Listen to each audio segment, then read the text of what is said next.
আসসালামু আলাইকুম এভরিওয়ান, আশা করি সবাই ভালো আছেন ভিউয়ার্স। আজকে আমি আপনাদেরকে পঞ্চগড় জেলার তেঁতুলিয়া থানার এমন একটা রিসোর্টের সাথে পরিচয় করে দিব।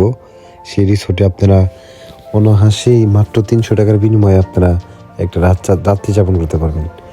300 টাকার বিনিময়ে আপনারা তাঁবুতে রাত্রি যাপন করতে পারবেন। আর আপনারা যদি লোকজন বেশি থাকেন তাহলে একটা কটেজে আপনারা রাত্রি থাকতে পারবেন। তাদের সকালে ব্রেকফাস্টটা আপনাদের দেবে।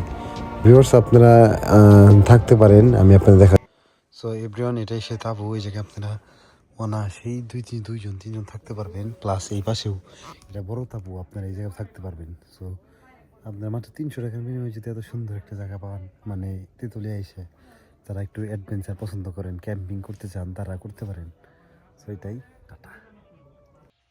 ভিউয়ার্স, আপনাদেরকে যে কথা বলছিলাম যে 3000 টাকায় আপনারা অনায়াসেই 4জন থেকে 5জন যদি থাকেন তাহলে আপনারা একটা কটেজ নেবেন। এই জায়গায় আপনারা থাকতে পারবেন 3 থেকে 4জন।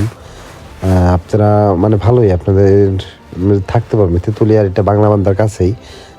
এটা অনেক সুন্দর। আপনারা যদি আমি আপনাদের দেখাই তাহলে দেখতে পারতেছেন যে চারোদিকেই কত সুন্দর, মানে চা বাগানের মাঝখানে একটা রিসোর্ট। আমি তাদের রিসোর্টের ডিটেলসটা আপনাদের পাঠিয়ে দেবো ইনশাল্লাহ, দেখবেন। তো মিস করলাম আর কি কুয়াশাটারে, আর কি এখন কুয়াশাটা মিস করতেছি।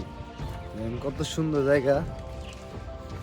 এইদিকে যাই, এদিকে একটা চা আছে, কি বলে গেট আছে, গেট এই চা পাতাগুলো মানে পাতা।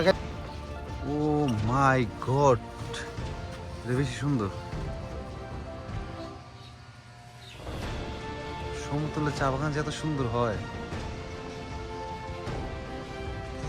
আপনারা চাইলে এই রিসোর্টের থেকে আশেপাশের গ্রামগুলো, আশেপাশের চা বাগানগুলো দেখতে পারবেন। কত সুন্দরভাবে তারা চা পাতাগুলো মানে তুলতেছে, সবই দেখতে পারবেন। আশেপাশে গ্রাম, বাংলা বান্ধা, তেঁতুলিয়া সবই কাছে।